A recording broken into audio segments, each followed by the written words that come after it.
Hello, everyone. James here again. It's been a while. We've been a bit delayed, me and Tom. Tom, say hi to the people. And a very, very tired Tom joining you here. Yes, yes. Wrestlemania week was a thriller. I was there, of course. You can probably see the chair parked behind me that I parked my ass on for most of the show. So got the fair old meeting, but as I did. But yeah, Well, very, very good there's week. lots to discuss. We couldn't really do anything as we wanted to while Tom was away. So, although it's a bit delayed, we still want to talk about WrestleMania, considering it's the biggest event of the year. So, this might be a long show because we're even going to go over Raw as well. So, we've got 3 shows to catch up on. But as I said, yeah, we'll just go by match for Raw WrestleMania, our thoughts, and what's going to happen as a result of the booking, and pretty much it. And then we'll just talk about the 2 post Mania Raws. One that we just I just want to finished. start. Yep. I just want to start by saying, preface to all of this, I was stuck in the at&t wireless debacle outside the stadium for however long it was. I think it was about 3 hours I was stuck outside for. Sunburnt, dehydrated. I was just about ready to curl over and die when we came back, when we got into that at&t stadium. I have a photo of the timer on the clock in the stadium waiting to see how long was WrestleMania. 1 minute and 8 seconds until the show started. So you were tired before the show started, correct? I was exhausted, but obviously we got in there, had a couple of bottles of water, had a couple of beers, and we were good to go from that point. Yeah. So, yeah, it was 5 hours of WrestleMania, which is the longest Mania in history, I think, for a show. I mean, not including the pre-show. Unfortunately, I've only seen the entire pre-show in clips, so I'm going to have to leave that to you. Well, you didn't miss much, so we'll get straight into it. So, start of the show, 7 o'clock here in Australia. I was ready for it. They didn't get started until about 7:45, but it started off with the US champ, Kalisto versus Ryback. Match that we thought was going to be on the first match of the show, because that's what Kalisto said at the Hall of Fame. Thank God it wasn't, because I think everyone wanted the ladder match first to get the crowd going. But I don't really have much to say about this match. They built up Ryback like he was going to win. I think they realized that they stuffed up their booking for this match and just gave it to let Kalisto hold on to it for a bit longer, because I think they learned their lesson with Ryback winning the IC title. I think Tom can agree with that. Definitely, yeah. No. Yeah. So that was that one for that match. A weird finish. Turnbuckles exposed. Blah blah blah. Not much to say about that. Next match, I have to give them credit. Wasn't as bad as I thought it would be. The Total Divas versus the team Bad and Blonde. Lana looked awesome. That's pretty much all this match was really about, I think, for a lot of fans, just seeing Lana go in her first match. Yeah, the Divas looked alright. As predicted, faces get the win. But yeah, it was just one of those matches. It would have been better for the other mob to win, but didn't happen. Before I forget, Tom, I'm expecting a delivery, so if I have to go away for 30 seconds, you're gonna have to take over. So anyway, okay, no worries. Then what happened was probably one of my favorite nights of the moments of this whole show. Lita comes out with the new women's title, the most overdue segment in 10 years. I had a bad. I didn't think it was going to happen when the rumors. I thought the rumors were all over the internet, but you know what rumors are like. Take them with a grain of salt. But when I saw that red blanket covering something, I thought, God, this is going to be awesome. And we can officially say that the butterfly title is gone. And I think everyone's happy with that, because after looking at it now, after realizing what they could have had in the new title, it looks so much worse than what I thought it looked like. But that belt's just got to go, and luckily it has. So I felt sorry for anyone who was at the Superstore. Like, I went and bought the Attitude Era belt, which I'm in love with. I think it's really cool. There was a guy in front of me with his girlfriend buying a replica Divas title belt for $400 US. What a tool! I didn't have the heart to tell him that it was gonna be ripped out from underneath him in 2 days' time. But well, we didn't know. It wasn't 100%. Unfortunately, his missus looked like the type that would enjoy it. So yeah, he's got money to spend on that. Yeah. He's got money to spend on another one. Yeah, exactly. Anyway, so yeah, awesome. It was good that it happened then, because they said later on when they were showing the preview packages, it was showing that it was women's title match, and that literally gave me goosebumps just them saying it. Like, it just sounded so cool, and we missed it for so long. But yeah, so that was awesome segment. Lita looking great as usual, and the kickoff show wasn't even that bad overall. The panel with Young, Booker, I want to say Corbin, Byron Saxton, and Ronaldo. I think I was only the three of them. No, on the pre-show panel. They had a few guests, but it was a good show. Usually they're boring, but actually they did well. Renee Young's so good. Like, if they lose her, look out. The next match, another kickoff show, which is disappointing considering where we thought the Dudley Boys would be when they came back. If you had predicted that it'd be on a pre-show match against the Usos, then you wouldn't predict that at all. They're in a good spot now, though. Yes, we thought they'd be winning the titles, or being in the title match, but they weren't. They lost to the Usos, got put through tables. Crowd hated it, even though they're the heels. But overall, we got match. in at the end of the very, very end of that match. My first encounter with at&t Stadium was booing because the Usos just put the Dudley Boys through the table, and that wasn't too good. But yeah, at that point, I was just basically rolling security guards to try and get to my seat. So yeah. Okay. What's next? Then that was the end of the pre-show. As soon as you get those bit of goosebumps when they sing the song. They had these Fifth Harmony or something. The name was. Not being from America wouldn't be the same, but still, it's a good way to kick off the show. Way to kick off the show, and we'll go next with the God, you lost my train of thought, Thomas. The ladder match. Now I've talked too much now, so you start off. Okay, so we get seated in the stadium. We smash down bottles of water, and we're greeted with a ladder match first up, which was really, really good. Everybody got their entrances, which was cool. There was pops for just about everyone other than The Miz, quite quiet for Sin Cara, was quite quiet for Dolph Ziggler, but even Stardust got a pop. The Miz was the only one who sort of got like unified boos. Really, really well worked match. It wasn't like previous years where there's just those segments where it just kind of stops. It was very, very sort of robotic, and it had sort of given like it was spot, but everything was clean. Everything was clean. Everything was really, really well done. Everyone got their chance to shine. Even Sin Cara was doing really, really good spots without sort of botching too much, which is, unusual for him. We get the finish, which is really cool, which was The Miz climbing to the top. Zack Ryder, you've just lost one of your posters there. I know, I heard it go off. How cool is this poster, by the way? Get it up. Very cool. And so, anyway, Zack Ryder shoves Miz off the top of the rope. Everyone's looking around the ring to see where the interference is going to come from. None comes. Zack Ryder wins. Crowd goes mad. Great finish of the match, I thought. My thoughts on this match, and by the way, Tom, you know how usually this broadcast automatically goes from person to person when you talk? Mm-hmm. I've clicked on something, so every time someone talks, I've got to click onto that person now. So I'm trying to take control of it, but it's difficult. Anyway, okay. Right. So back to what I was saying. What was I going to say? And okay, sweet. Sorry, I'm a bit distracted. So ladder match. I actually predicted Owens or Zayn, and I thought if not them, Ryder. And if Ryder won, which we'll talk about later, I knew he wouldn't hold the title for much longer. It was a great match. Like, I got to be honest, when I was watching it, my mates were all late, so to my house. So coming in, it sucked because I had to kind of like get the door, and I missed quite a bit in the match. I saw the ending, I saw the main spots, but I realized when I rewatched it the other day, just the ladder match, what I actually didn't really pay attention to, and the match was really good. It was actually probably neck and neck on match of the night with the women's, which I didn't say because I didn't realize, but the ladder match was great. Bit of a spot fest, not really, a good ladder match, but it was just for the fans. Did what it was meant to do. Crazy spots. Sin Cara on Cody Rhodes. Keep calling him that. Stardust. Sin Cara on everyone. Sin Cara was awesome. I really got to give credit to him. He's been really good.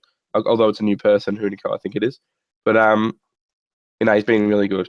So when Zayn put Owens through the ladder. That was crazy, as Tom might have said before. It That looked was like a he was really dead. nice spot. Yeah. Everyone thought it was an accident, but it wasn't.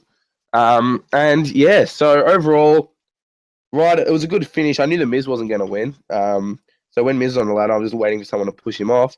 That's what happened. Zack Ryder got up and got his moment. So good way to start the show. I'm trying to dip my bloody vest. You really, really look like you're having a good old play with yourself there. But Yeah, I know. I'm sorry. I didn't yeah, put my vest up. I'm a bit cold. And it does actually. And now that I'm rewatching it live, that looks ridiculous. So yeah, overall, great way to start the show. And yeah, it was. We'll talk about the IC title when we talk about the post-show Raws. Anyway, I think so that I'll let was you match kick of off the the night. next one. To be honest, that was match of the night for me. Yep. From a technical perspective, match being what it is, that was the match of the night for me. So, next, obviously, we've got Chris Jericho versus AJ Styles. This sort of felt weird that they put this in this spot in the card, but it was quite good. Alex got up and moved to the concession stand. At this point, because we were still really, really cooked and he just really, really needed a drink. He got back about 5 minutes into the match. And we had a really, really good experience for this match. Really, really good technical display. Really, really good match from both guys. Enjoyed seeing the springboard, the forearm from AJ. A lot of his springboard stuff, he's just really clean with all of that. Yeah. The only thing I didn't agree with was AJ Styles, Jericho kicking out of the Styles Clash, because I think that should be the protected finisher that ends matches. Yep. But if you wanted to go down that route, that's fine. I didn't mind Jericho winning at the time, and I still don't mind it, but I still think AJ Styles should have got the win for his first Mania. But if they want to build Jericho into something a little bit bigger to build someone else up, then that's fine. Yep. Good match, though. Enjoyed it. Yeah. This camera switch actually works better because it makes it show who's actually talking. My thoughts from this match were weird booking. It was the second match in a row to start the show that I didn't like the result. In terms of future booking. So my mine was a bit what the hell's going on with Ryder and Jericho winning the first two matches. And yeah, it felt like Triple H Sting. It just felt like, why would they make AJ lose his first match, especially to Jericho, who by the way has put Fandango over at Mania. So excuse me while I blow my nose, I'm sick. But yeah. Good match, but weird ending. And now that they're not even, their feud's over, Jericho really left that feud on top. Would you agree? I would agree. I'd argue that Weird. AJ is totally fine, as we'll get into a little later. But yeah, it was a weird ending at the time, but they've sort of made good on it now. Yeah. All right. Well, I'll jump on to the next one. We'll take it in turns. League of Nations versus the New Day, non-title match, and make it when after the whole thing was all about a handicap match. Let's just put Barrett in the corner right before the match. I'll let Tom talk about something that happened there because I know he's got a story about that one. Yeah, that's really, really shattering. My brother, who is with me at Wrestlemania, is an enormous Wade Barrett mark. I was filming him say being accompanied to the ring by, and then King Barrett. Oh man, no, he was gone. But halfway through the Jericho and Styles match, it distracted the crap out of everyone. They pushed the giant Bootios box onto the stage, and we knew by then there was going to be some sort of really cool entrance for the New Day because that thing was bigger than the screens. It was enormous. So yeah. What was funny about that was that we didn't even realize. Well, I know I didn't see them setting it up. So if I actually watch some AJ match again, I'll probably notice that for the second half of the match, they never show the stage, unless they did. But I don't think they would have because I wouldn't notice a big box of fucking cereal. But yeah, no. The match once again, the booking. It's third match in a row to start the show, and I didn't understand why you would make a 9-title match and League of Nations won. I think that would actually make The sense in a entire way. thing behind it was to set up the legends.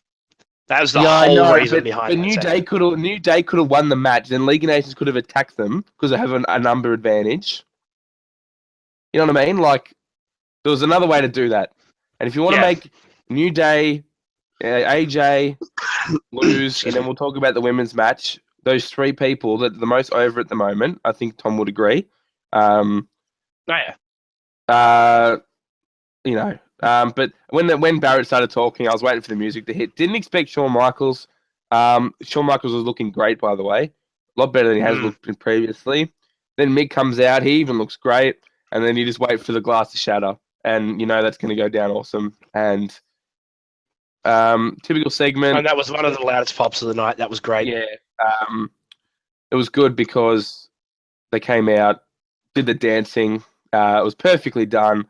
Xavier sold the stunner brilliantly. And so did Rusev, I have to say. And it was a good way to have those legends appear because you know that happens at WrestleMania usually. Oh, yeah. Now you want to take the next one because I probably my least favorite match of the night. This one. Yeah, this is probably the biggest disappointment of the night for me, which was Brock Lesnar versus Dean Ambrose. It was an okay match from a wrestling perspective. It was, okay. The wrong person won for mine, which was, of course, Brock going over Dean. I think a rumor has it that Brock had said something like that he was going to do all the stuff with the barbed wire pole and the chainsaw and all the rest of it, but at the last minute he sort of backed out of it, which sort of led to the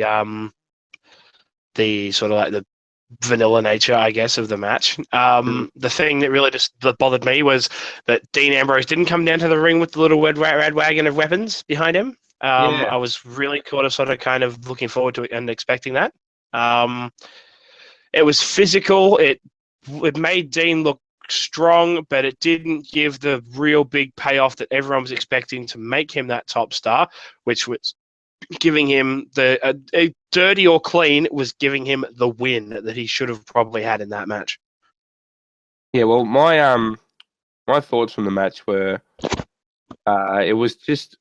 it started off bad because he didn't bring the wagon down, and it didn't make sense because it was like why wouldn't you, like you built that up, you knew the weapons were going to come out, but it just wasn't the same. But then the match was over in 15 minutes. There wasn't many near falls, not that I remember, and it was at a good part of the night. Like you could have made it really exciting, and it just fell flat. Like it was just what everyone expected, and like Ambrose didn't look good at all. I don't think he did. Usually, I mean, he took like 12 suplexes. To me, the match smacked of phoning it in. Yeah. By Brock, it was obvious that Ambrose wanted to really put in a really star-making performance, but that Brock was just there for the money. Yeah. And that's not what it should be about at all. Yeah, and you've hit the nail on the head there. But yeah, overall, it's okay with Brock winning, but just the way that he won, it was just like, well, that was expected. If it was something like the Brock CM Punk match, it would have been awesome. Because if you rewatch that, that's a great match. And that was a SummerSlam. And CM Punk's Dean Ambrose is just as good as CM Punk. So, Anyway, I think I should take the next one, Thomas. Yeah, go ahead. This is your fault. The match that made me look at my friends and say this has been a bad show. From a at-home perspective, I know Tom disagrees. I'm going to rewatch it again. I've rewatched a couple of matches, so my opinion is not that bad of the entire show. But this match, I'm getting goosebumps just talking about it because I've never seen such effort put in for the women. Like in terms of entrances, feel free to disagree, Tom. Entrances, match time, match quality, the spots, and for a whole brand new title. I feel like Tom's gone quiet. Are you still there? No, I'm here. Sorry. Yeah. Sorry, Okay. I had my mic. I didn't know. I thought I lost you. So in terms of that, it was such a great way to kick off this whole women's division. I thought, as I've said 100 times, that Sasha was winning. But then thinking about looking back, when they renamed it the women's prior to the match, I should have thought maybe they can keep it on Charlotte. Looking back, like Tom said previously, but for the way Sasha's entrance took place, the way they had her come down to the ring, confetti, Snoop Dogg, live entrance. It was the only live entrance. Am I wrong? No, you were definitely right. Yeah. Nice sign, Tom. I was wondering what the hell you were drawing down. Hey, get around her, man. She's the fucking boss. Now, what was I saying? The way they did her entrance, I think it was the only live entrance. Is that right? Yes. Yep. Yeah. Definitely right. Yep. Like they just built it up, and then when she's wearing Eddie Guerrero gear, I just fell in love. I loved it. Like that was just so good, and I was just thinking like, there's no way she loses. They've put this whole match around her. Even Becky's entrance was good. Charlotte's entrance was amazing too. But like, the match was great. Charlotte killed it. Moonsault, bloody, Sasha nearly broke her neck. Nearly had a freaking heart attack. And finish, I knew straight away when she put that lock in and Ric Flair grabbed Sasha's foot. I'm like, she's gonna tap. And after the rest of the results prior, I was just so disappointed. And I understand why they did it, but it's Ric Flair's daughter. It's hard not to go that route where you just think where you just think, oh, she's just a champion because of her father. And now looking over the last two Raws, we haven't even seen Sasha. Oh, well, she was on last week, but this week she wasn't even on. And they're looking towards Natalya again. So I don't know what they're doing with Sasha. Hopefully they're saving her. Her momentum was crazy going into Mania. And if they lose all that momentum, it's just so upsetting. And overall, an awesome match of the night with the ladder match. But weird booking. And that's, as you can see, I've had 5 minutes to talk about it. So looking back, I understand. But at the time, I was so angry. Like I wanted to stop watching. And I'm not just saying that being a little brat. I was so annoyed that they just let it happen like that. And Rick's interference, they couldn't just let the women do what they could do. I was legitimately angry at Rick interfering in that match. I was really into it because I thought it was, as you said, probably the second best match of the night behind the ladder match, but not too far away, which is amazing that we're saying that about a women's match in 20. I just love not using the word divas. So good. Yeah, exactly. And yeah, I thought it was everything it needed to be, other than a clean finish, which was Rick pulling Sasha out of the ring was to me. So yeah.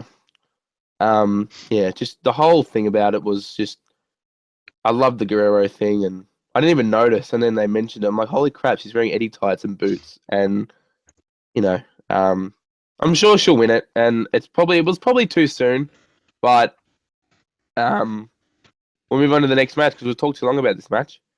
So the next one was the one which had the spot to end all spots thrown in with it.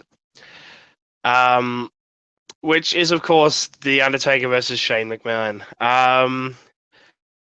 Winner in this one, I thought Taker was going to win going in, and there was no real way that Shane could have won. I just want to make it known that I was sitting on the perfect spot. I was on the opposite side of the camera towards the right. I have the best angle to see Shane jump off that cage. Just watching him, I didn't think he was going to do it, but watching him go up there and then jump and then basically kill himself going through a table, it's unbelievable to see live and from as close proximity as I got to see it from as well. I was, yeah. Well, yeah. I thought the match was pretty shit, but that saved it. Oh, the match wasn't anything special. It was all about that one spot, and that was all the build-up was ever going to be about. Shane hitting it coast to coast, and Shane jumping off a Hell in a Cell. All it was ever going to be about. Was during the match, the crowd was pretty quiet. Like it just, and it was just waiting for that moment. The coast to coast didn't really get a big reaction. I don't know if it did inside the stadium, but it didn't. It did inside the stadium. It was just a really slow match that was sort of built around those two huge spots. So, but we couldn't really expect anything different. But yeah, soon as Shane's climbing the star, we're like, holy shit. And I recorded it from with my friends just watching it. And I think a lot of people would agree, it was like a heart-stopping moment. Like, people want to say it's fake, people blah, blah, blah. But if that had gone wrong, to think what could have happened. If that had gone wrong, the man is dead. And to think that could happen in a live event with 100,000, to think of what happened if that went wrong. Granted, the table was cushioned, but I'm sorry, it still would have bloody hurt. Good on him. I knew Taker was going to move. But it was a good match, but the storyline was lost in it. And if you're looking back, that was probably the most, in all the storylines heading into Mania, that was probably the most disappointing. It didn't really make sense, and there was no real resolution, which we'll get onto again when Raw. And yeah, it was just a way to get Shane on the show due to the injuries. But I'm glad he's back. But yeah, it was all for that one little spot, and it will go down in history. The one thing that annoyed me, I don't know if you've noticed, Tom, but you can see Cole reading off the script while doing it. I don't know if you saw and that's it. That's kind of it's kind of that inorganic nature that sort of comes to the commentary, which you sort of miss when you have the JR sort of Jerry Lawler days. But yeah, that was really disappointing. Sort of for the love of mankind that he was reading off a script like that in front of his face. So it was actually a good call, but you could see him saying it. Like, I don't mind the call, like, because it kind of, you think of Mick Foley, and it was good, but you could it didn't work the same. But we can't complain. We saw someone jump off a cell, so the closest we got to that was when Dean Ambrose and Seth fell off together. So yeah, we spoke about the ending. It's fine. Taker wins, blah, blah, blah. Well, I mentioned, before I forget, we played this little game that was on Reddit. They had the super scoreboard. I'm sure some people know it. You pick your winners, and you pick some stipulations and stuff. It was a little scoreboard. Now, I'm a massive wrestling fan, as we all know. My mate Adrian doesn't watch anything. He won the entire show. So I think that proves the booking was really bad.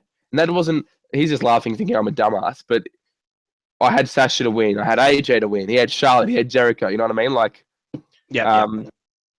but yeah, moving on. I'll talk about the Andre the Giant Memorial Battle Royal. Weird timing.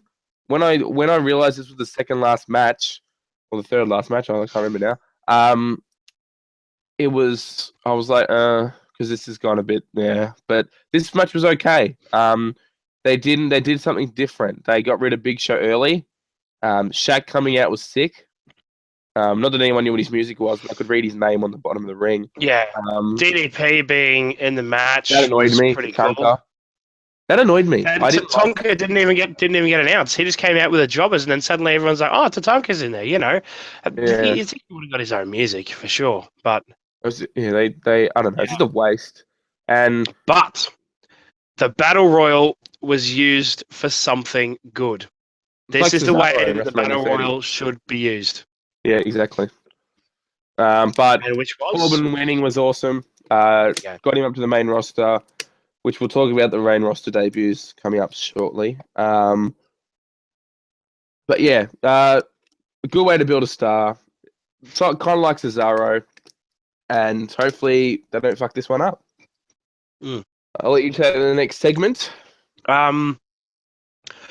So we're getting towards the end of the show now, which is where we have The Rock doing whatever he was there to do, which was to announce the attendance, which was just a lick over 101,000, I think, which was fantastic. And we'll never know what the real one was, but the announced attendance was 101,000, the biggest WrestleMania ever, which was huge because it was legitimately the biggest WrestleMania ever. And from the fans' perspective, that's enormous to have been there for. The Rock comes out looking amazing with a huge flamethrower, lights a big name of his on the ramp, which was cool. Didn't like it. Didn't like that, but go on. I thought it was cool. They had about 50 guys with fire extinguishers come and run over and spray it down after it was finished. came marching to the ring with the Dallas Cowboys cheerleaders. The Rock looks amazing. You know, the Rock's the Rock. Comes down to the ring, does his bit, says his words. The White family come down.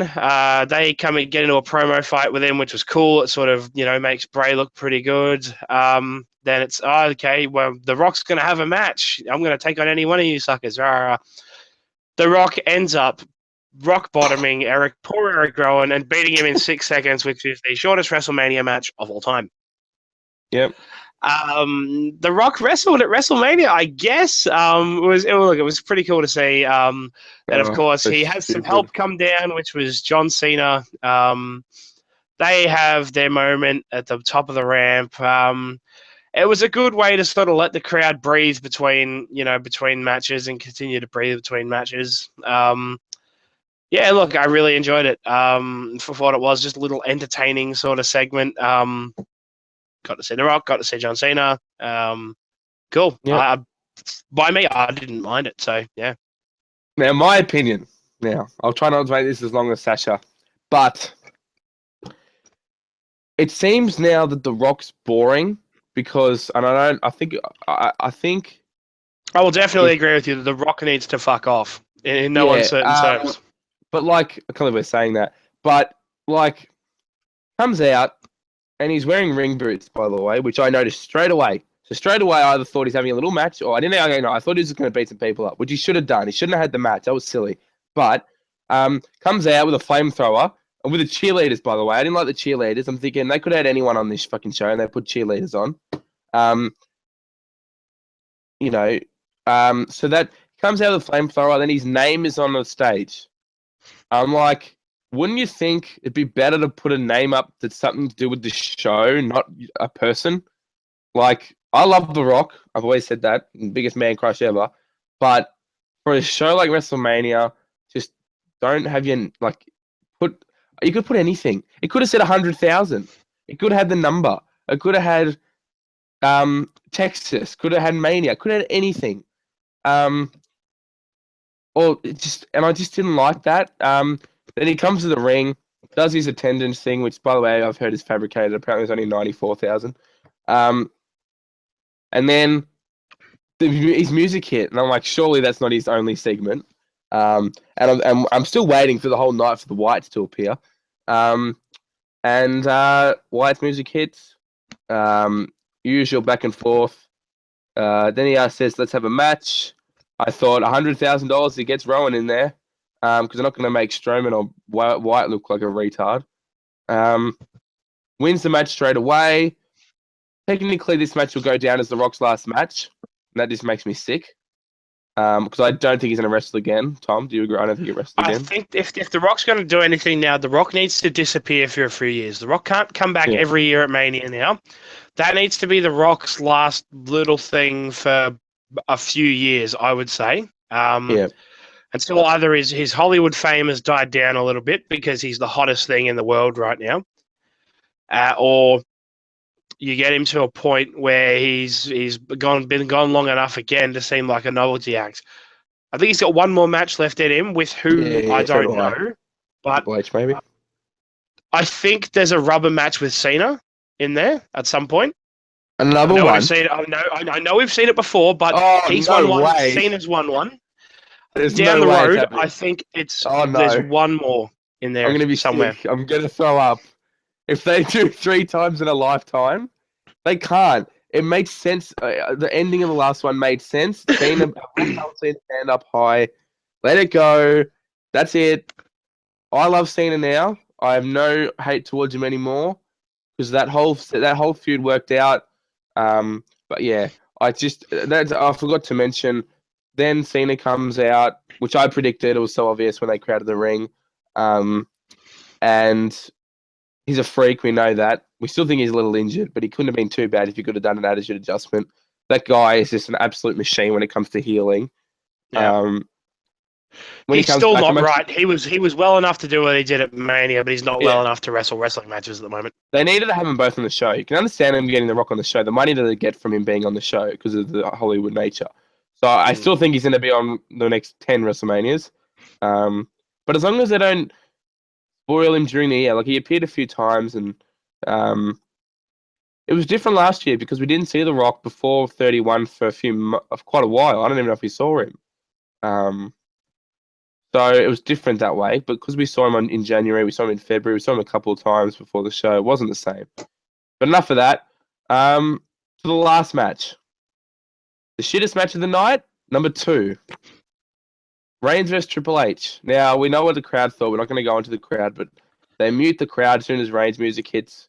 By the way, the set for WrestleMania was awesome. I really liked it. And Reigns' entrance was cool when he punches the ground. That was really I would cool. have loved to have been able to see that because they didn't have the camera on him properly inside the stadium to be able to see it. Yeah. We had no idea that was a screen. No idea until I got back into the hotel room and checked out a few little highlights. Yeah, it was all right. Not for everyone. They did something like that, but for Reigns, bang, that was cool. Triple H's entrance was cool. Steph McMahon is the best. We had no idea what was going on because I think they're running out of ideas what to do with Triple H's entrances because they're always crazy. But they use NXT guys as the skulls. Steph just does this 5-minute promo as some goddess, and just great heel work. But onto the match. I don't want to talk too much about it. I think Tom will agree. It was what it was. It was what we expected, and it just fell flat. It was the ending we all thought was going to happen, but we were trying so hard to believe it wasn't going to happen. All I wanted was McMahon to come down and low blow Triple H and hold Reigns' hand up. That would have been perfect. It was really, really uninspiring, and it was really, really not a very well-worked match, and it was what everyone expected. That's why everyone booed it, and that's why everyone booed the finish, because it was just so telegraphed, so vanilla, so stereotypically WWE, I guess, in regards to just this is who you're going to cheer for. You are going to cheer for this person. Shut up if you think any different. But it was yeah. You go. It was really hard to get into the match because all you wanted to do was just boo everything, and all the crowd wanted to do was boo everything. Because and everyone was tired at this point. Other than Steph copping that spear like an absolute champion halfway through the match. Yeah, that's true. That was awesome. Absolutely nothing to cheer for in that match. Yeah. And all people wanted to do was just boo it. And it was quiet and And when you've had people standing outside for hours to get in and coming into concourses which are more packed than anything, people are passing out in the stands. People are, there's heat exhaustion. There's people who are getting dehydrated because they've been out in the sun all day because they can't get people in fast enough. They can't get people actually into their seats or into the stadium to be able to get anything for themselves. And you've got everyone that's annoyed because they've been, hot, sweaty, pushed up against other people for hours and hours and hours, standing on hours on end. And people are already pissed off. You can't then piss them off even more, which was probably one of the big factors because you saw the start of that pre-show match. You've seen the pictures of Kalisto versus Ryback, where they'd be lucky to be 5,000-6,000 people in their seats. Yeah, that should tell you that if they're going to advertise a number of 100,000, where are the other 95,000 people? They're not in. You hit the nail on the head there. It was 4.5 hours into a show, on top of people waiting to get in. You're talking 6 hours, even more, of people just wait. They're exhausted by then. It was almost what it was last year's Mania, the way they wanted it, and they realized they couldn't do it. And we should have known it was going to happen, but we just kept thinking maybe not. But it's just it is what it is. At least in a good way. In a way, maybe it's out the way now. Reigns winning clean, and hopefully we can look back and it doesn't become a Cena thing where he wins every year for 10 years in a row. But that's everything on the show. It was an exhausting show. Can't only imagine how exhausting it was for you, Thomas. But overall. The day itself was 11.5 hours, and that was insane. But if it had been, with a few hours of being in the stadium and sitting on my backside, it wouldn't have been too money. But I came back as red as a beetroot, and I got into the stadium dehydrated as anything, and that just sort of that took WrestleMania down from being probably what would have been the number one show to the weekend to probably number two or even maybe number three for what I saw for the weekend, just because of how bad it was to get in. From a show perspective, if that was all I got for the weekend, that would have been fantastic, and it would have been clear number one. But the experience of getting in and out of the place was just terrible, horrible. I wouldn't go back to any major event at at&t Stadium ever again.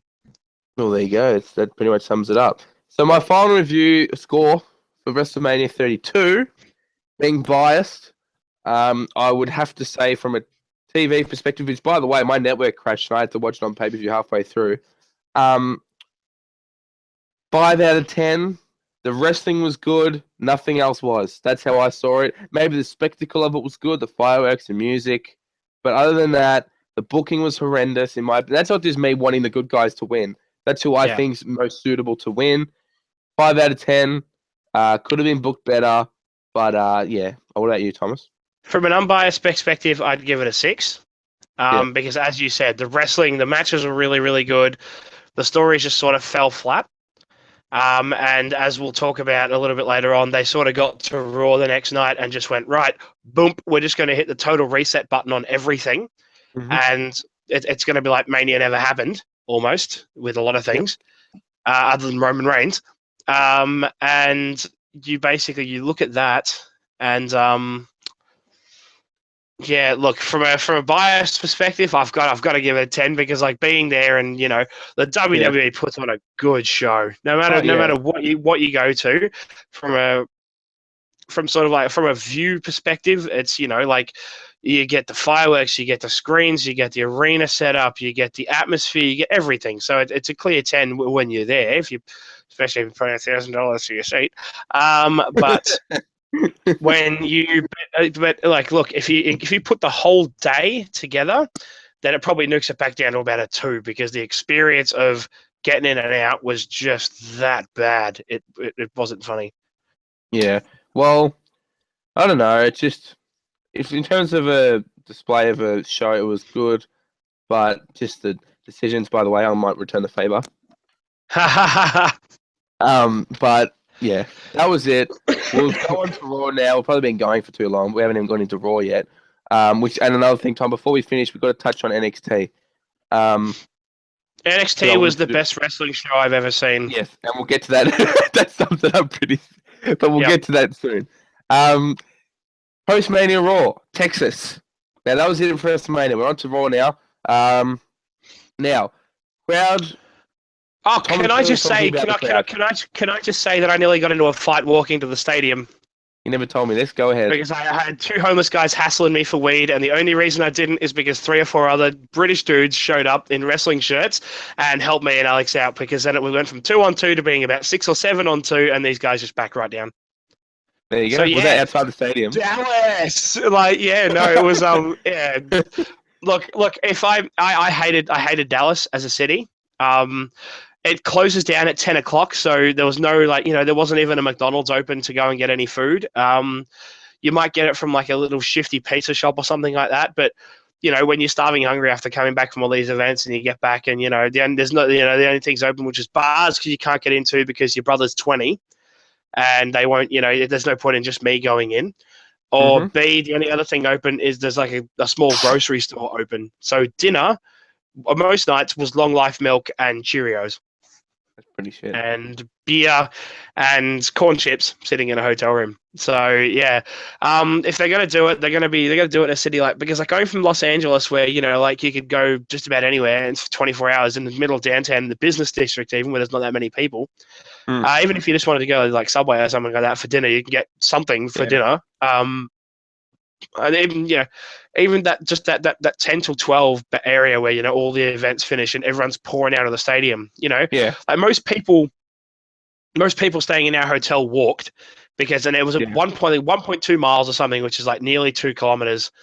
You go from sort of that sort of distance, that's totally fine to walk, but by the time you get back, it's 11 o'clock and everything's shut. So Yeah. Well, I had a that's just similar thing in San irritating. Jose because San Jose wasn't a major city, but it was similar. Like, but then again, at the end of the shows, I was so tired I didn't want to eat. Like, I just went to bed. But yeah. But yeah, Going on it's a business city. It's not an entertainment city, and it really, really showed. So yeah. There you go. Going on to Texas Raw. So crowd, I thought we're not gonna go over too much detail because it was last week and blah blah blah. But I thought the crowd was good. It wasn't a usual Mania crowd. And it maybe might have been a bit different there, but you couldn't hear it as much as. I'll let Tom talk about that because you were there.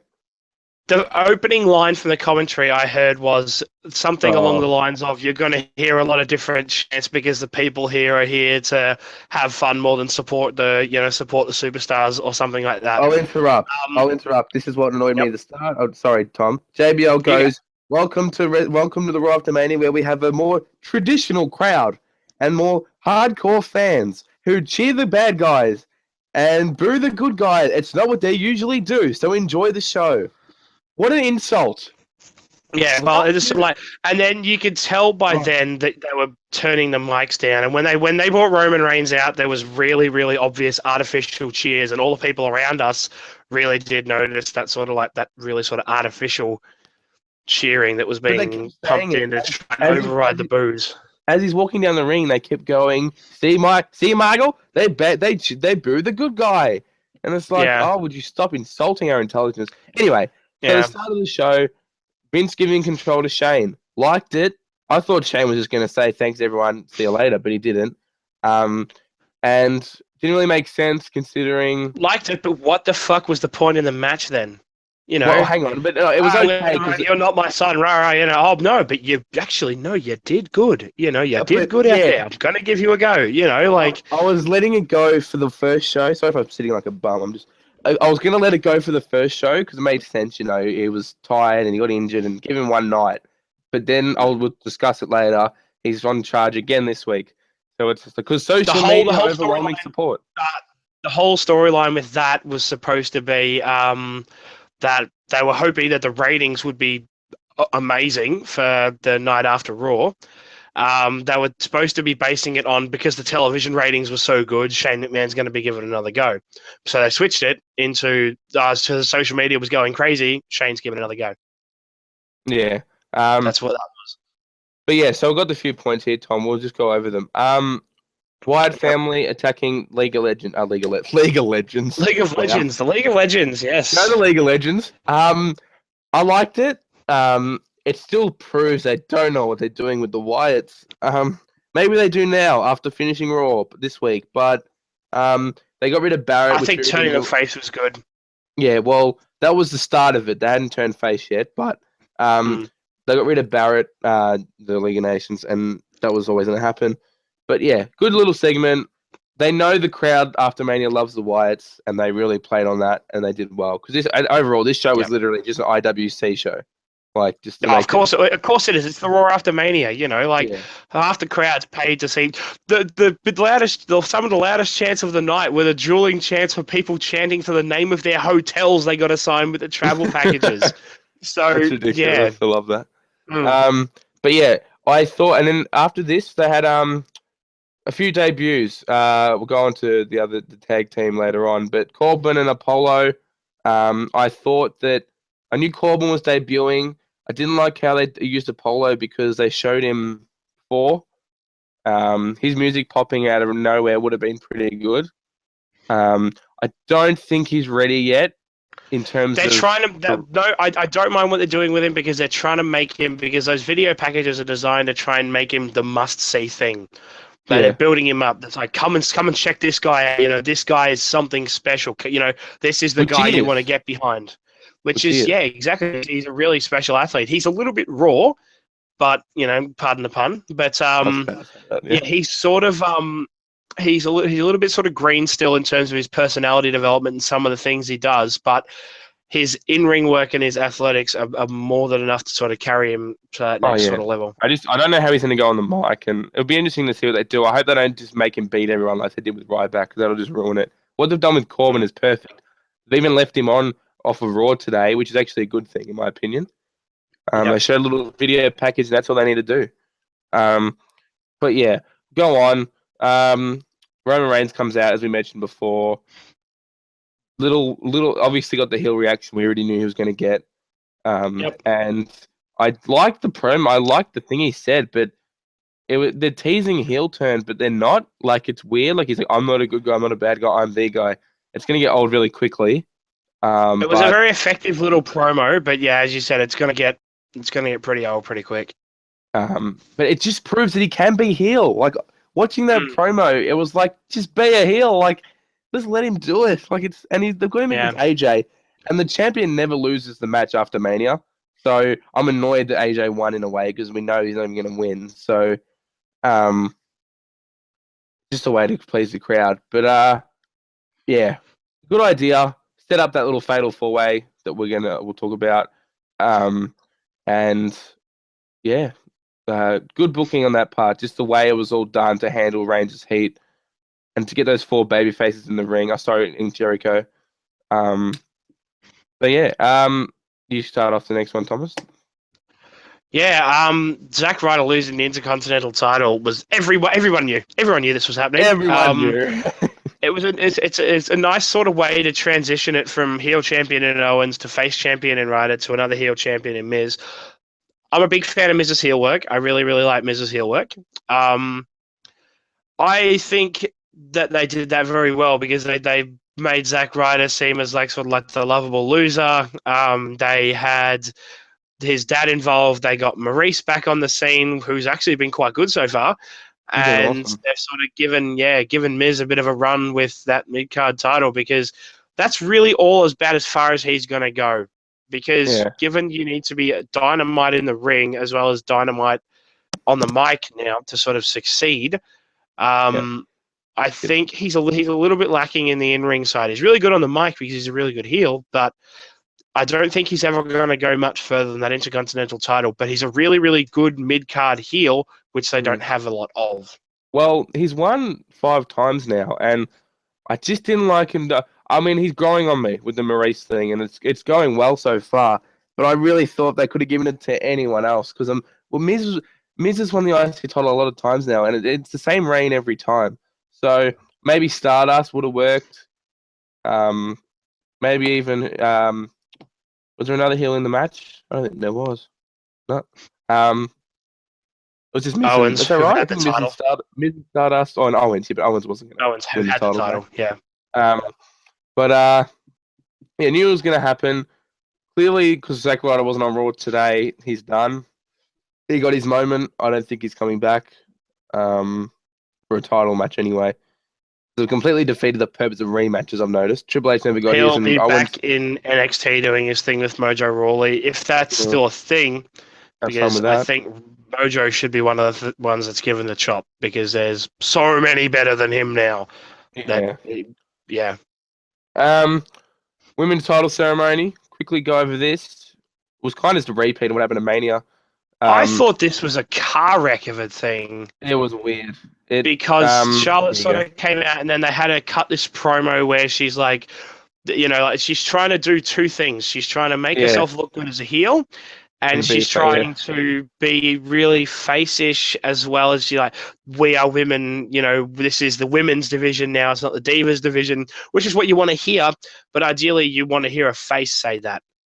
And then, sort of like all the Divas sort of just wandered out of the ring, and then we had Natalia's music, so Natalia get in the ring and challenge Charlotte. Charlotte back down after being pulled out of the ring, out of the sharpshooter. And the one funny thing was that Natalia's music hit after that. And you know how that has, as Sasha and, as Charlotte and Rika backing up the ramp away, the camera's on them. The music hits for Charlotte, and you know how it's got that little siren at the start, which is the same as Bret Hart's? The crowd went ape shit because they thought Bret Hart was coming out. Oh. And then Natalia's music started playing. And, because I bought it as well. I popped thinking, oh my God, Bret Hart's going to come out. But actually, now that I think about it, I might have thought that too. I think I remember hearing that, and I'm like, oh, that would have made sense, Brett with Rick. But yeah, no, I enjoyed it as sort of like a little sort of stopgap sort of feud. It gets Charlotte more and more over as a heel, beating a lovable face. You better beat her if Yeah. Natalya wins that title. I mean, I know she can wrestle, but her time's done. I think. Yeah. What I got from this, she came in about 5 years too early because she can go with the best of them, but they've booked her into that stupid fucking fart gimmick they gave her, and they've booked her sort of into a corner at the moment.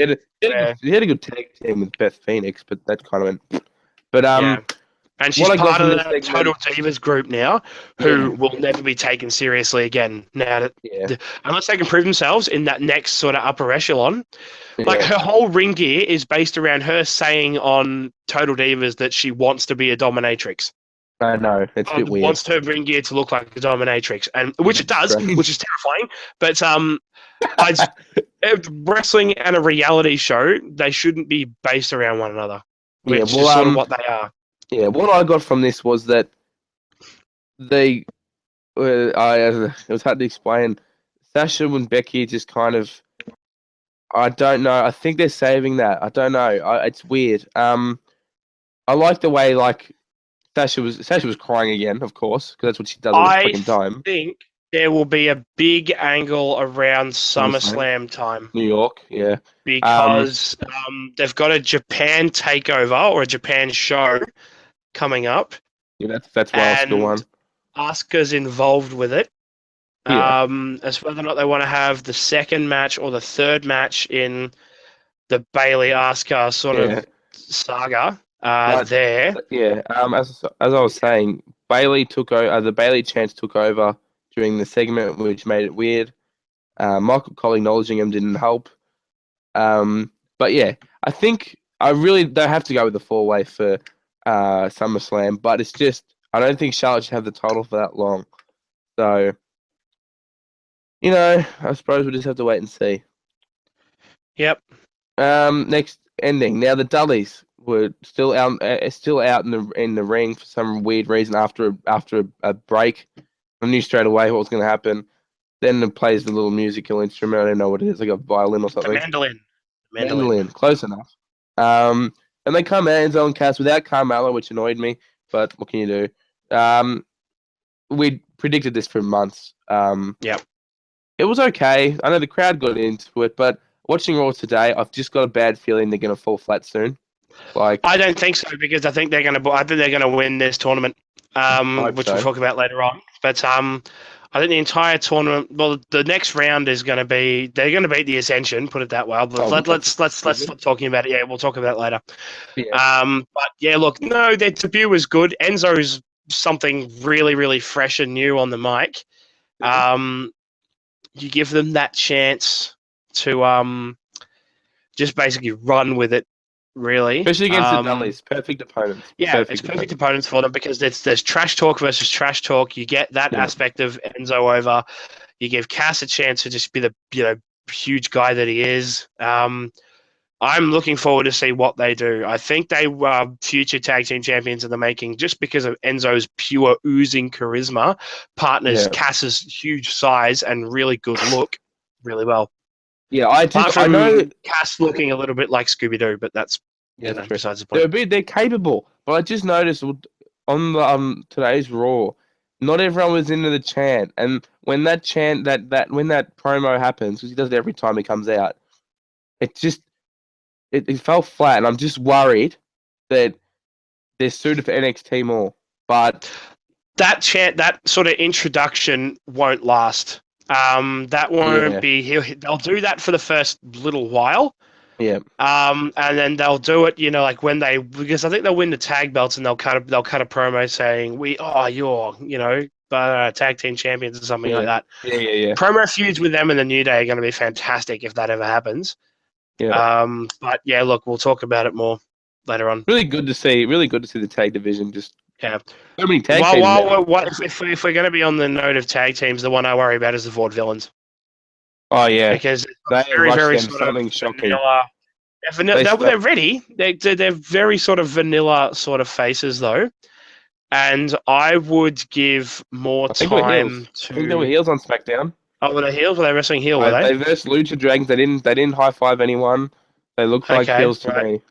Okay, well, if they're going to wrestle heel, they're going to wrestle heel. But they're. Too soon to me for me. I don't mind them wrestling heel because if they wrestle heel, that'll be the best way to get them over. They should be But heels. yeah, look, like they are very, very going to have to play that very, very well, or they're going to get the Ascension treatment. I think they've pushed too many people up since Mania. Mainly them. There's probably the one they probably couldn't have. Them and Apollo maybe, but Apollo's okay. But I think I think they've done well because like they're gonna trim big time over the summer. I think But Barrett's probably gonna go. I can see Dolph probably going as well. Mm. Hey, Stardust is going to have to retune and recreate himself, or he's in trouble. Ryder might go back down to NXT. Some of the divas might get chopped, or they might get just put to this Total Divas show. I was going to say if they want to have this much talent, which we're grateful for, trust me, they can't go back to 2 hours. We know everyone wants that, but if they have a 3-hour show, sorry for the drawing. If they have a 3-hour show, that's fine because they've got a lot of talent. But if they try and squeeze all this on a 2-hour show, it's not going to happen. So I don't think they're going to. That's why a lot of stuff's being left for SmackDown now because they're trying to make SmackDown sort of the next show, the sort of the stuff that doesn't quite get on Raw, but they're putting stuff that was on Raw that needs to continue onto that as well. So they're using the two. They seem to be using the two shows fairly well. Yeah, SmackDown is a lot better than it used to be. That's for sure. Because they could have easily had Enzo and Cass on Raw this week, but they've left him to SmackDown. They've given SmackDown something. They're giving people an incentive to watch SmackDown and build SmackDown as a show. Mm-hmm. And end of the night, Fatal 4-Way number one contenders match. Excuse me. Zayn gets attacked by Owens, which sets up their feud, which pretty much ruled out Owens winning. We all thought Cena was going to come out, or Rollins. That was just me being fantasy, but Cesaro, I thought Cesaro might come out as well. His entrance was cool. He's sticking with his suit thing, which is pretty cool. Might get stale soon, but I do like it because it's been publicly known that Cesaro's charisma hasn't been there. That's why he hasn't got that push with the brass ring and all that other crap. But I think they've got him at the moment. They've done well with him. So it'll be interesting to see what they do with Cesaro. But overall, quickly, match was awesome with the Jericho, Owens, and Styles. Great for Styles to win. But as I said before in the show, he's just getting used to make Reigns look better. So it's disappointing. But I'm looking forward to the match because we know Reigns can put on a match. So and we know AJ can, for Christ's sake. So I want to believe that AJ can win. I want AJ to win, and I want to believe that AJ can win. I think Reigns is going to win, but I want to believe that AJ can win. Yeah, that's pretty much it. Mm. But yeah, that's it for Raw. Overall, I thought the crowd was good. Just weren't as crazy as they can be. That's how I saw it. Now moving on to the next Raw. We've been going for over an hour. Time I looked. We are here in Los Angeles, the other city that I visited. So if I had done the trip in the opposite order, which I couldn't have done for reasons, but I would have gone to this Raw, which I'm a little bit sort of annoyed about. But anyway, yeah. You represent the King. You represent the Kings right now, who are shit. Yes. So, there you go. No, go on. Saw him play that game was a lot of fun, and I can't wait for the playoffs to start in the hockey. Anyway, so Shane controlling Raw again. Social media support. We mentioned this before. Kind of defeats the purpose of the whole storyline, but makes sense. Just another way to get the internet happy. It seems like they're doing. Shane also came out at the start of Raw and announced what we can expect for later on in the show.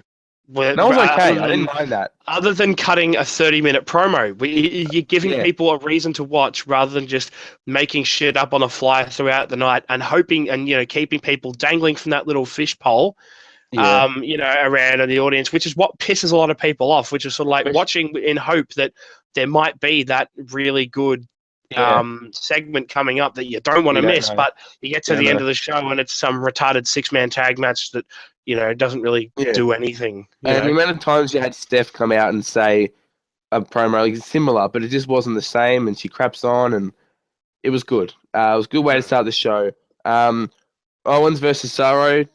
Didn't like the idea behind it because Owens just doesn't get his rematch. I suppose it's kind of a punishment for attacking Zayn, maybe. But great match. Owens 5-star frog splash was awesome. Cesaro I love looked it. They're letting great. him do that because he really, really does it well. I know, and he's a big bastard. Seeing He does it a perfectly. big bloke do that, it's really, really good. Those two, I could watch them wrestle for friggin' hours. Mhm. Cesaro looked great, springboards, all these other things. Cesaro needed to win, and I'm actually looking forward to this feud. You can tell now Zack Ryder's gone. That's just gone now. Yep. Miz versus Cesaro. Owens looks good because they put him in a segment where he threatens to attack Sami Zayn and Shane kicks him out of the building, which is something we haven't seen for quite some time. And Owens gets walked out by security. So you're left with this feeling of, is he going to come back and attack Sami Zayn? Is he not going to come back? Bit more mystery in it, and sort of puts up this character where he's someone that you want to get rid of, and he's a threat. And you want to put him outside because of the dangerous things he can do. So I like that a lot. Well, mentioning that backstage, so the match was great. Backstage segments for the show, there was about 4 or 5 of them, and they were all good. They all had meaning. They all had purpose. There was no authority. They had Shane and Owens, like we just said. They had AJ and Zayn have one after their match. They had Miz and Cesaro have one, which was good as well. That was fantastic. That line with Maurice where it's like, no, imported. And she does it like, no, domestic, sorry. And he doesn't drink that water, and it's just like he's just like that was great. So yeah. I ate that up. But yeah, I'm actually happy Maurice is back because she's pretty good on screen, and her English is a lot better than what it was. Yeah, that's true. But yeah, I'm actually happy at the moment with what they're doing with the Miz, and I didn't think that last week, but so far it's been pretty good. So I like the Cesaro idea. It'd be awesome to see Cesaro win, but I think he will win down the track, just not yet. But yeah, what's next for Luke? Dr. Phil and Ric Flair. Well, that's what I was going to mention, the backstage segments. I forgot to mention those two. Dr. Phil getting booed. That's if you want to use a guest host, I suppose that's how you do it. Don't have him come out. You just have him, yeah, exactly. Don't have him hog the camera. Don't have him hog the spotlight. Yeah. Have him there and have him with a purpose or somewhat of a purpose, to draw attention to something, which is what he did. Drew attention to the fact that Charlotte's winning all of the matches because of Rick. And yeah, that's what it was. The next tag team tournament. Now, we were saying prior to Mania that we didn't know what they were going to do with the tag titles, and now we know, and it's a good idea because there's a lot of tag teams, which is surprising. Maybe too many, with only one title to go for, but I'd love to see an introduction of another tag title, but that's not going to happen. But I like the way the New Day started it off, and the first match was the Lucha Dragons versus Dudleys. I think.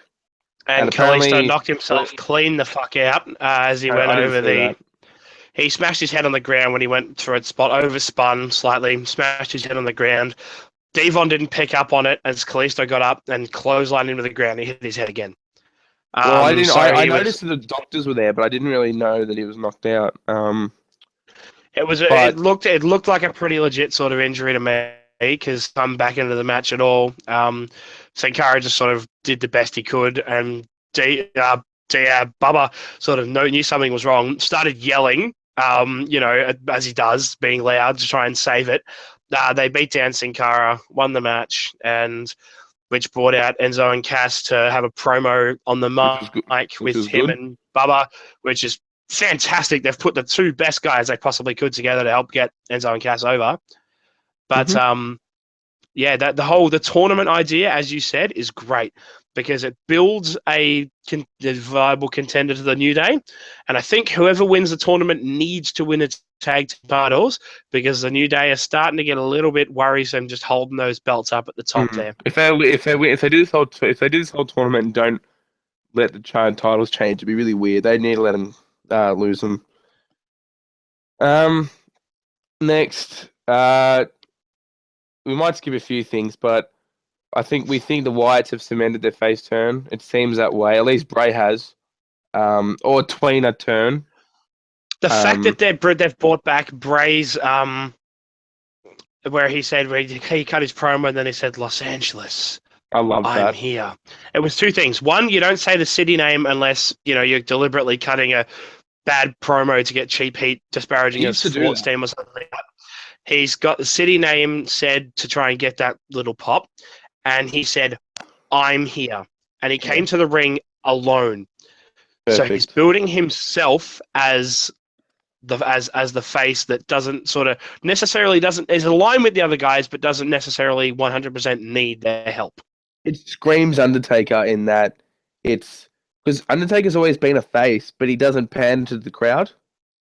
And I love this new Bray. Like, I've always been a fan of his, and we all know how everybody loves Bray. So yeah. So if this is the way they're going to go, even watching him wrestle in the tag match was all. He's pretty good in the ring. Like, you don't really talk about him in the ring, but he's pretty good. He also I don't know whether or not it's just that they put a noticeably slimmer set of pants on him, or because they changed something about his ring gear. He wasn't wearing different. like the parachute pants.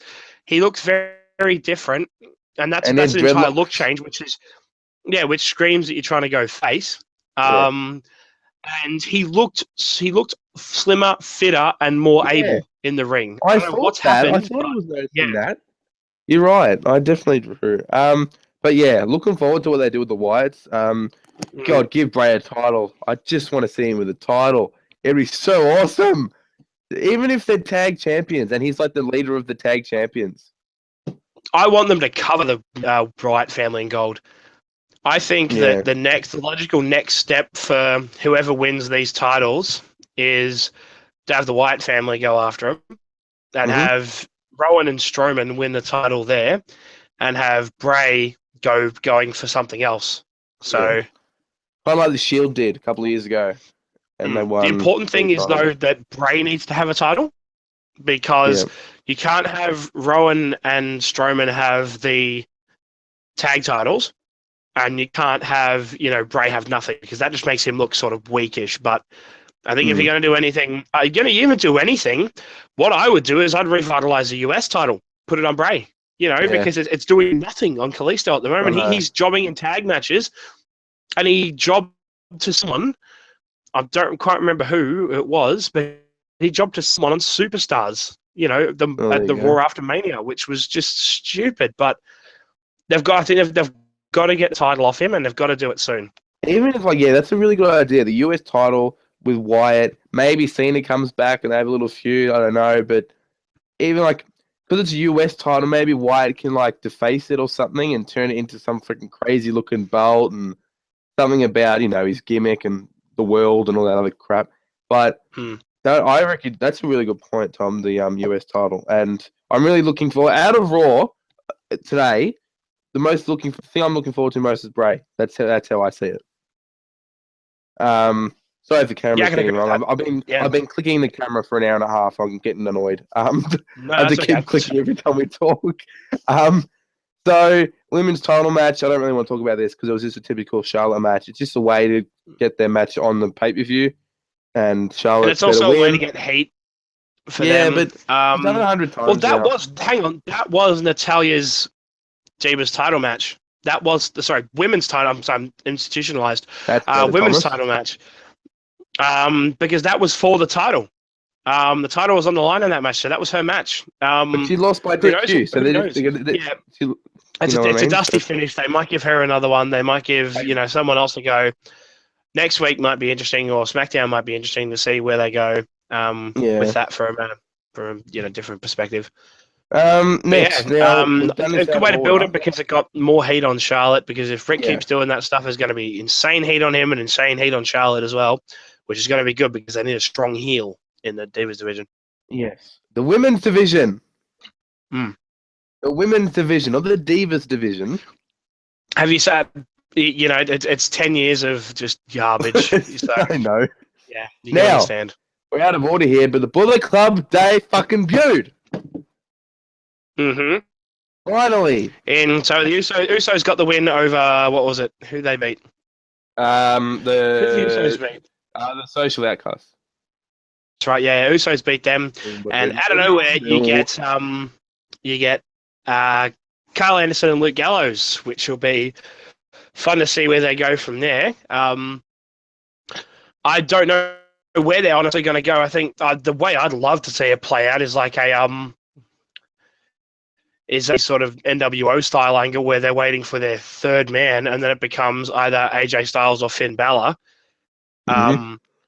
Or even you could even go with Nakamura if you really wanted to. But I think you need the third man. The third man needs to be the leader, the showpiece, the strong promo cutter. So it's either going to be Finn Balor or it's going to be AJ Styles. The common thing seems to be everyone wants the Bullet Club to either cost AJ or win AJ the title. Him set him as the leader, or have him or him go against the Bullet Club, saying, "I don't need your help, I don't want your help," sort of that sort of thing, and then instill Finn as the leader. But I think one of two. I don't think either of them are going. Then they're going to be alone. There's going to be something more to it. Yeah, well, I think that it has to be Finn. I just think him as a fun, because I think AJ's his own person now for the time being, anyway. I mean, I'm the last person who starts about Bullet Club. Like, I haven't watched other shows that much, but I know, the history and stuff. But Nakamura is staying on NXT. If Finn had lost the title to Joe, it'd pretty much be I'd sit here right now and say he's definitely coming up soon. But he hasn't lost it yet. So I think that'll be cool. I can just imagine those three standing there as a stable. That'd be awesome. Seeing those three, Balor, Anderson, and Festus. Don't say that. We don't want him to be known as Festus. Fuck me. I'm just happy there wasn't any Festus chance. Why don't we just call him Fake Kane while we're at it? Yeah, I know exactly. Then so that was awesome. Good one. Another thing that makes Raw exciting. Next, AJ versus Zayn for the number one contenders kind of match. We knew that was going to happen. We knew the result. I'm pretty sure we all knew Zayn was going to get put in the match. Awesome match. I felt that was good for a Raw match. Yeah. God, that was good for a match on Raw. With those, if you've got AJ, Zayn, Owens, or Cesaro, the matches are going to be awesome. So yeah, I put Rollins into that club as well. I put Ambrose into that club as well. I'd put Jericho into that club as well, even though he's a bit slower. I'd even at a stretch these days, I'd almost put Cena into that club as well. Yeah. Oh yeah. And you've got a lot of guys who can put on a lot of good matches with each other. And you got a lot waiting in the wings as well, because you've got Joe that can put on really, really good matches. You got Nakamura who can put on really good matches. You got Finn Balor who can put on really good matches. The Bullet Club who can put on really, really good matches. Austin Aries who can put on good matches if he ever gets there. So many people. But, so yeah, we're in a rare sort of. I even think that brand split could still be a thing, because Shane's doing so well, and Shane's being perceived to be doing so well now. They could be setting up for a power struggle between him and Vince still, because they have the talent now to be able to not necessarily overexpose one set. They can give that. They can bring that sort of they can sort of give that time shows to half the roster split on each. They can have 2 world titles. They can have really good feuds. They can have sort of the old sort of bragging rights pay-per-views where they have Raw versus SmackDown or stuff like that. If they want competition, they can create competition. It's not like the Raw roster is that paper thin anymore, where they've only got faith in, say, Cena, Orton, Rollins to put on championship quality matches. Yeah. So there's enough talent there now that Be interesting to see where they go with it. But next up, now I've lost my document. We've got Joker Ambrose. Quick segment. I liked it. It was a decent segment. Highlight reel Ambrose Asylum. I like this feud. We're pretty sure Ambrose is going to win, because Jericho's finishing up in May, I think. So, certainly Ambrose wins this one. If he didn't win this, look out. This is the little put over that he needs to sort of kickstart him into something a little bit bigger. Said that a few times. I can't help but feel like they've sort of got him almost in reserve for something when Seth Rollins comes back, but they're sort of keeping him sort of out of the 100%, that high level of title spotlight. But you would think that Seth would go straight after the title when he came back. Yeah. But yeah, who knows? It's a weird one. I think he should have been a world champion by now, but they still have he's got a lot of support. He's really over, and we shall see how that plays out, I suppose, because that will be something to follow when the 3 Shield guys are all fit and healthy. Because there's no doubt in my mind that the match was either supposed to be Rollins versus Triple H or Rollins versus Reigns, or the 3 of them in a match. I think Rollins versus Triple H was the most likely one. If you put that as the main event of Mania 2032 goes down as one of the best ever. But it's an unfortunate injury. But look, that would have been Rollins is either he's probably his big crowning moment. But yeah, look, Reigns should have had his last year, but they got cold feet and put it on probably arguably the better guy. Yeah. But yeah, look, when he's back, when Cena's back, and to a lesser extent probably when Orton's, I don't know if Orton will come back because he's got really, really bad spinal injury. Yeah. He didn't look like he was walking particularly well at the Hall of Fame when he was only, from me to my front door away, which isn't too far. Because that pre-show interview podium was directly in front of where I was standing. Yeah. But look, Cena and Rollins will bring something to that main event scene. It'll be interesting to see what they're going to do because they've AJ's almost like a bona fide main eventer now. Ambrose is. They can stop leaning on those part-time guys now because they've developed enough talent that the crowd are behind to sort of give them really good quality matches without worrying about the likes of The Rock and Brock Lesnar and The Undertaker and Triple H to constantly come back and constantly be involved, because none of them have been anywhere near the last 2 Raws, and they've been probably the 2 best for quite a while. This Raw just gone was the best I can remember for probably since that Hijack Raw, which was the one where Daniel Bryan got all the people in the ring. Honestly, I think it was one of the best since then. I thought there was a Raw in December that was good when Shane returned. And then there was another one I thought was really good. The one where Roman won the title on Raw was okay. Was good. Hang on. I still think from what everyone wants, that was great. Yeah. That Raw. But another Raw was awesome was when Sting returned in January. To set up the Triple H feud, and he interfered in the 6-man tag, and then Brock Lesnar came out and destroyed Rollins. This is prior to the Rumble. If you watch that was a great show. Whenever Sting was on, it was always good. But it's getting better. So they've got enough talent there. A few quick notes to finish up because I don't know about time and I'm getting too tired. Puerto Rican. Man, I'm talking about wrestling. I could go all night. I know, but I mean, I'm sick and if you're flagging, that's fine. Yeah. No, we'll finish up.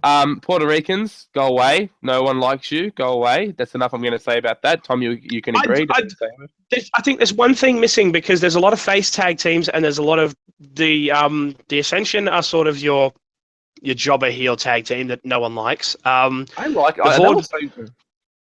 The League of Nations are the ones with the credible threats. They've won the world titles. They've won the Intercontinental titles. They've won the US titles. They've won tag titles.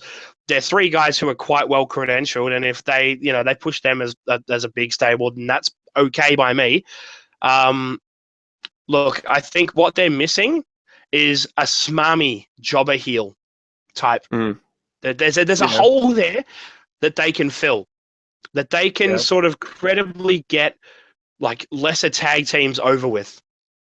If they're gonna, they'll come in, they'll win a few matches. They might even come up near that sort of like the tag title scene, and like if there's a big, a 4-way match, which I can see in the future because there's a lot of talent in that tag division now. They could be involved in something like that, but they will fill the role. They're good performers. They can fill a smarmy little heel role quite well. And the Los Matadores was a complete disaster. If we write that out of our heads, those two are way better than that.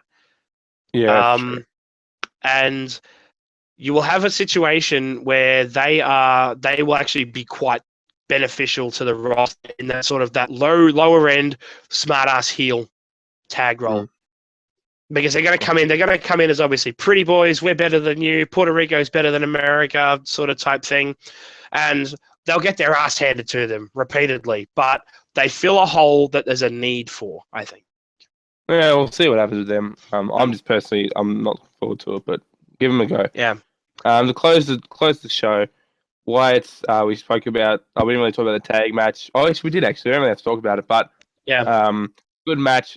I like the idea of them tagging together. I thought their work together was great. Roman did well this Raw. I liked the way he acted. I also liked it's a small thing, but I liked the involvement of the Wyatt family. Because they got involved when Rusev looked like he was going to start taking over the match. Yeah. And the whole place went dark. Nothing changed other than Rowan and Strowman were now there, beating the crap out of Rusev. Yeah. Just making sure that the match was fair. Not getting involved, not chucking people around or anything like that. They were there to make sure that the match was fair, basically. Yeah, it was. Yeah, and that's kind of a babyface equalizer, sort of. Yeah. Yeah. The only thing I'll point out is a bit nitpicking, but the one thing I miss from the Wyatt family is the old interruption video. Where it went that, and it's and it went bang, and went like when in his face was zoomed in, and now it's that's a very heel thing though. Yeah, no. It's been like a year now. They've had this new thing where it makes that weird noise, and it just goes. It doesn't really make that. I don't know. I can't even do it. But it goes boom, and then it stops. I used to love that straight away. You just see Wyatt's face, and you go that because it just made it sick. But it's a very sort of heel thing. They're a little bit sort of diluted at the moment, but they're playing them really well at the moment. I know. So, we didn't at the end of Fastlane. We thought they were screwed. So. At the end of Mania, I thought they were screwed. They a couple of weeks ago, brought them in not the next even night. So yeah. But overall, I'm exhausted by it all. Quickly before I forget, NXT Takeover, well fucking done. Best show of the weekend. Best match of the year. Tom, make this quick because I know you're going to cream over talking about this one. Oh, Nakamura versus Zayn was the best wrestling match I've ever seen live. I've seen ones that I think are on par with it in terms of on matches. I've seen New Japan stuff. I've seen that Cena Shawn Michaels match from Raw. I've seen the CM Punk versus Cena match. But for matches that I've been to a couple of WrestleManias, I've been to a few Raw afters. I've been to the NXT show now. I've been to a few indie shows. I think this is honestly the best match that I've seen live.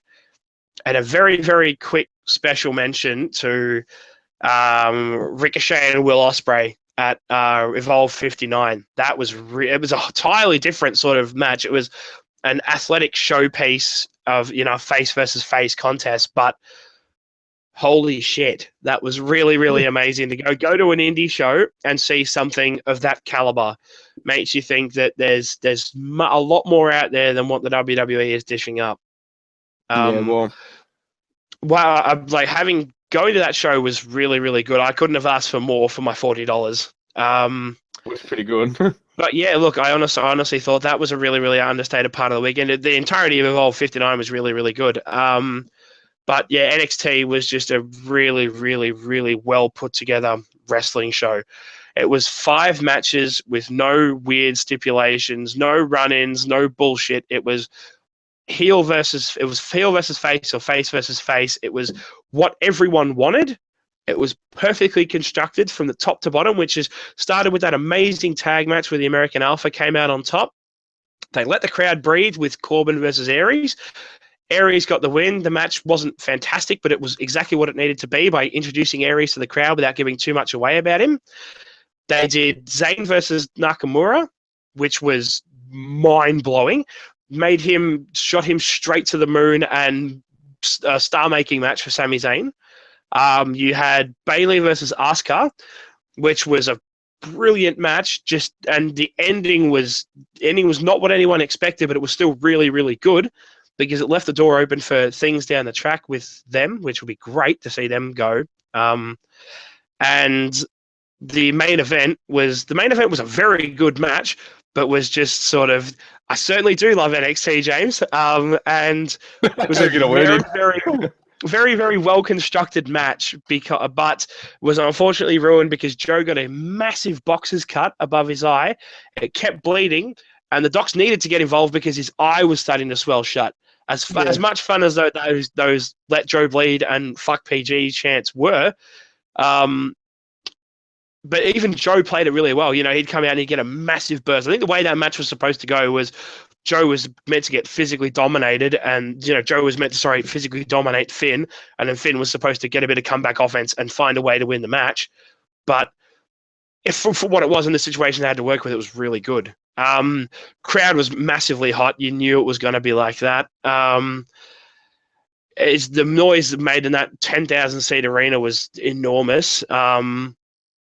That's the most fun I've had at a wrestling event. Yeah, well, I'll shut up now and let you have a word. But yeah, there goes Tom's 10-minute monologue. I did the same with the women's match. So there's our WrestleMania week review. I'm exhausted. I needed a break from it. Even today watching Raw, I was just like, oh, I just needed a break, especially with my birthday week. I've had a big week. So it's exhausting my week, and I've just gotten sick because I think I've just hit the wall. So. Good luck to anyone who can carve out 90 minutes of their lives to watch this podcast. Skim through it if you want to, but look, we had a blast doing it, and James, you can sign us off. Yeah, well, we'll get better. We'll once it's planned, we'll be a bit shorter, but we like to talk about wrestling, as you know. So thanks for watching, everyone. I'm gonna go either sleep or do some homework because an hour and a half of my life's just gone. So thanks for watching. Enjoy all 90 minutes of this crap. And that's it. You know what to do. And thanks for watching, guys. Adios. Thomas, send them off. Catch you later, folks. Keep watching. Like, subscribe, do whatever, and we'll see you next time. Good promotion by Tom. Thanks, guys. Bye.